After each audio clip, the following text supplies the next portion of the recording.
মিষ্টি খেতে তো সকলেই কম বেশি ভালোবাসে, কিন্তু রোজ রোজ মিষ্টির দোকান থেকে কিনে খাওয়ার চেয়ে এই বরফি ঘরেতে বানিয়ে দেখুন। যেমনই সহজ তেমনই স্বাদ হবে দুর্দান্ত।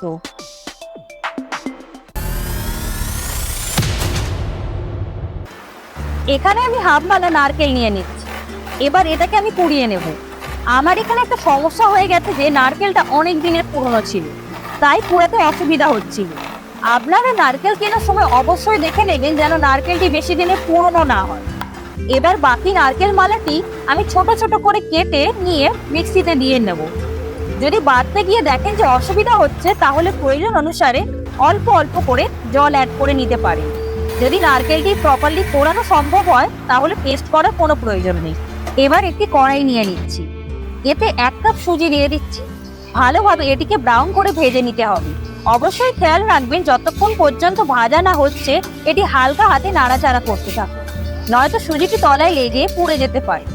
এবার ভাজা হয়ে গেলে এটি একটি পাত্রে তুলে রাখছি। এবার এতে বেটে রাখা নারকেলটি কড়াই দিয়ে হালকা হাতে নেড়ে চেড়ে জল ভাবটা শুকিয়ে নেব। তারপর এর মধ্যে 1 কাপ চিনি অ্যাড করে নিচ্ছি। এবার চিনিটি নারকেলের সাথে জাল দিয়ে নিতে হবে, যাতে চিনি গলে গিয়ে নারকেলের সাথে মিশে যায় এবং একটু আঠালো হয়ে যায়। যদি পুরানো নারকেল হয়, তাহলে আলাদা করে নারকেলটির জল ভাগ শুকোনোর প্রয়োজন নেই, একসাথে চিনি দিয়ে জাল দিলেই হবে।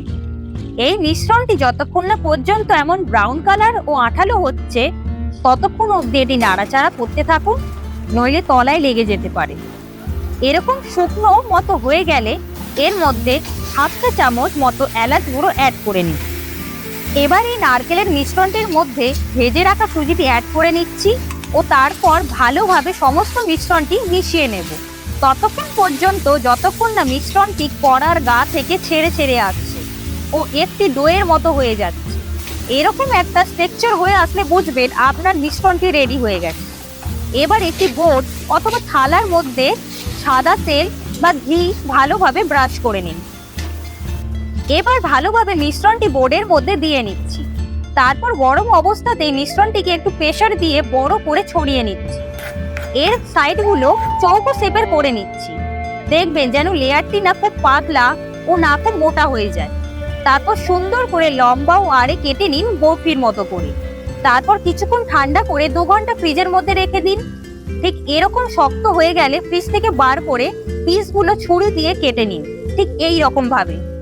সবগুলো ছাড়িয়ে নিয়ে একটি প্লেটের মধ্যে পরিবেশন করুন আপনার পছন্দ মতো করে।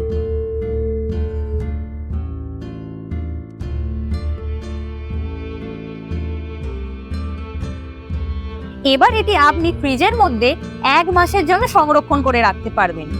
যখনই মিষ্টি খেতে মন চাইবে এটি একটি করে খাবেন, তাহলে দোকানের মিষ্টিকে ভুলেই যাবে।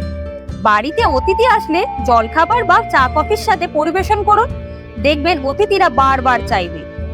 এইরকম আরো ভিডিওর জন্য চ্যানেলটিকে সাবস্ক্রাইব করতে ভুলবেন না। আর আপনাদের কেমন লাগলে অবশ্যই কমেন্ট করে জানাবেন।